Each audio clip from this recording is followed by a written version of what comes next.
On the phone right now, I have Xavier from Caffeine, and you're set to play some CMW show dates next week. Yeah. One being like you got a huge one coming up on for the Monster Energy Night at the Bovine Sex Club on the 8th. Now, how excited are you guys to play and open up for Rusty? Actually, I just learned that we were opening up for Rusty, which is fine, which is great.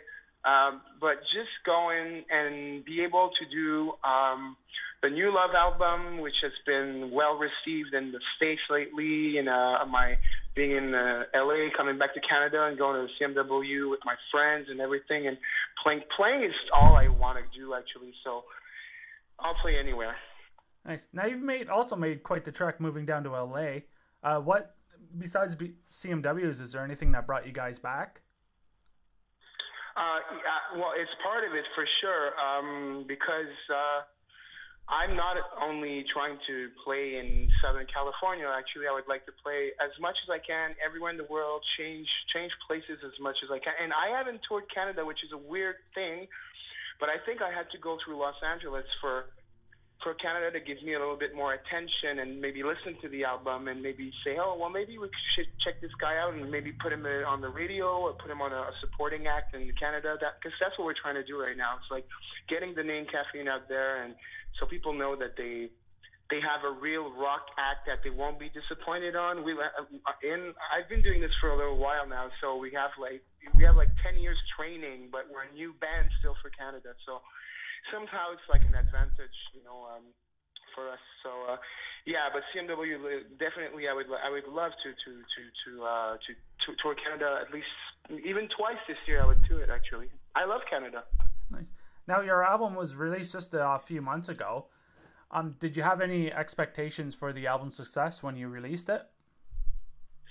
I never do because the success of the album resides not in the putting it out and how it's received by journalists. It's how you see when people are singing your words in front of you and freaking out at a live show, or the success is in the studio when you get this feeling that you're onto something and the music makes you feel something, and that music you wrote it yourself. So that is a very special. Thing about that's what I call success. The rest is pretty much a game. It's about who you know. It's about where you are at the right time or not, or this or that, And for me, it's like I'm never gonna give up. So I knew eventually. I know eventually everything's gonna be in place, but I don't know when. Maybe I'll be 60. Maybe it's next year. Maybe it's this weekend. I don't know. I That's don't care. amazing. Yeah, never giving up on the game. And you've taken great You can't. strides and lengths to do it as well. Well, I'm a lifer, I'm in it for life. A lot of people, they're discouraged by the fact of having no money, or having a hard time. But we don't really have hard times here. We're in Canada. We're not at war. Nobody's fucking bombing us. I'm playing music, so the whiners. These guys quit, but I'm not a fucking whiner. I'm having a blast, and I've been having a blast since 1999. Wow, that's a long time. You definitely have Yeah, me it's not beat. There's bad. no way I could be doing that. Not a chance. Well, you don't know. Maybe you just don't think. Be an idiot. Just be like me, man. Now, your latest single, Love Disease, also has a video to go along with it. Now, that was the pretty Yeah. cool live scenario that you put out for the video. Uh huh. Was that your full intention to show what kind of fans you can bring out and your overall like live setting sound and what people should expect to see? I always thought the best videos when I was a teenager. I would watch Much Music, and I'd watch the punk show, and I'd watch City Limits and all the alternative shit, and even the metal shows. I'm a big fan of heavy metal, and every time I saw a band that would have a video where it was a bit of backstage, it was live, you could actually see the real thing. Were my favorite videos. Like there's a video, the Cro-Max video. We gotta know. It's just them in the plane, in the bus, playing, people jumping. And I was like, that's a video. Why do you want to tell me a story that makes no fucking sense with the song? So I just want to see the band. I want to see how good they are. And if you're a bad and sucky band, you can tell. You can tell. So it's pure, it's honest, and it's fun, and it's cheap. So yeah.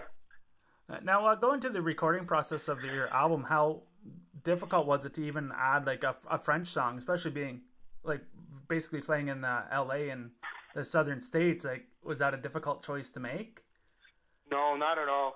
I'm super. I'm a French Canadian, and I've got a lot of Native Indian inside of me, and I was raised in Ottawa. So for me, it's all the same. My war and my combat is not about the identity. I'm not. I'm like, I got French. I know how to write a good song in French, and you know what? It's exotic and it's cool, and I'm pretty sure that the Americans will dig it. And this is what happened. Also, every time I'm like, oh, it's so cool to have a French song because it's, they get to hear how it sounds in French, the kind of music I do. So to me, it's just a plus. If I spoke German fluently, I would have some German music on my album. But, I just love languages. I think that's the heart of every culture is a language. And I don't fight languages. I want to learn them. I want to speak Chinese and Japanese, and I want to speak German and Russian, and I want to speak Spanish. If I could speak my language, I would find myself to be a very happy human being. Nice. Yeah, I've always been amazed, especially hearing bands go into Montreal to play music and having fans show up outstandingly, and then wondering like how much can people really understand of what's going on. And even when I'm around the job site, you hear French guys listen to all the English music, and I always wondered how much do they really understand, and the fact that they're still digging the songs have always astounded me a little bit. That's the thing. You don't need to. I mean, I dare everybody to just pick up a Nirvana song and to sing the song with all the right lyrics. Nobody does. The Anglophone peoples don't know the lyrics either. You just go, wow, my head, well, a couple of key phrases, and that's exactly what French people do, or Russian people do, or Chinese people do.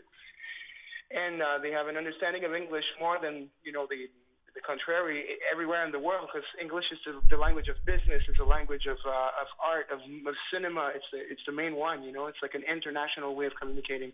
I've traveled around the world. I've been to a lot of places, very different places, and I was very happy to speak English because that made my trip so much more. I could meet people, and I could meet a Thai family. I went to have dinner at a Thai family dinner in a house, and they spoke a little English, and I spoke English, so we were able to communicate. So yeah, but music, music is music, like I don't even know my own lyrics sometimes, so it's not, I forget my own lyrics, so it's not important. I'll just go it's fine.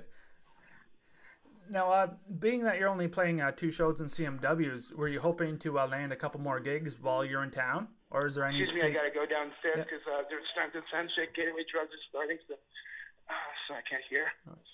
Okay, go ahead. Okay. Being that you're only playing 2 shows so far that you're signed up for the CMWs, is there any other shows that you're hoping to get signed up for while you're there? Is there any certain shows that you want to make to go and see?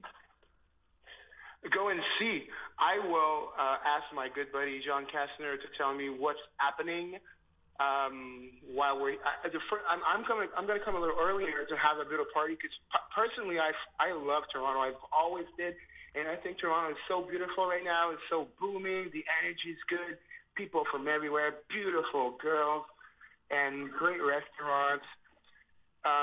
I don't know, I'm just going to go and have a blast over there. And while I'm there, I will just check out the schedule. But, yeah, for sure, I'm going to try to go see stuff. But I haven't had time. We were on tour the last 2 weeks right now. So I didn't have time to do much more than, get from a city to another and play the show, and sleep in the van.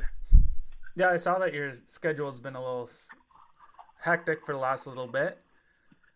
Yeah, it's good, but it's good. I like that. I want to kill myself when I do nothing. I want to play. Now, while you're there, are you going to try to push your music more than just playing the 2 shows? Are there any conferences or people that you should be out there trying to meet? Yeah, we're going. Well, that's more my manager's job. I don't think about that much. Those things. My job is to make a killer show, and that I can assure. Like anyone who going to come to our show, even if you don't like our music, you're going to like our show. I can assure you, because we're having fun and it's contagious. So, but the rest is like all the business-oriented things I don't care about really. I have people to do that. They have a talent for it, and I trust them. They're like they're my team. You know, like my manager, Robin Mitchell, she's my sister. She's not, she's not my employee, or I'm not the employee. We're partners. My partner Fred, also my record company. Everybody's a partner in what I do. We're from punk. We're not from. We didn't start music thinking, oh, we'll become millionaire and stars and hang out with Paris Hilton, and we don't give a fuck about this shit. I want to meet Frank Black, or and have a drink with him. It's like we're into music. So yeah, it's really cool. Yeah, that's fun. Oh, nice. Now where can people pick up your album New Love? My album? Yeah. Well, they can go on Orchard Records distribution. So if you want to distribute it, if you want to download it, you can also go on iTunes. I think it's Cafeine New Love. And if you come to the shows, we have vinyls, we have CDs. I'm probably going to put out some cassettes pretty soon. But I suggest the vinyl. It can sound a little more garage. The mastering is a little rougher. I always listen to my own album in vinyl. I actually transferred the vinyl sound to my computer if I need to make somebody listen to it, because it's a little rougher. But if you like the cold Joy Division kind of sound, you'll like the CD. You'll like the original version, because it's more like a new wave post-punk kind of thing, But yeah, you come to the show and buy it, and I'll sign it. I'll give you a kiss on the mouth. Okay, so you're playing May 8th at the Bovine Sex Club and May 9th at Sneaky D's. Yeah, can't wait. Nice. Okay, well, thanks so much for taking your time in between sound checks there. Thank you.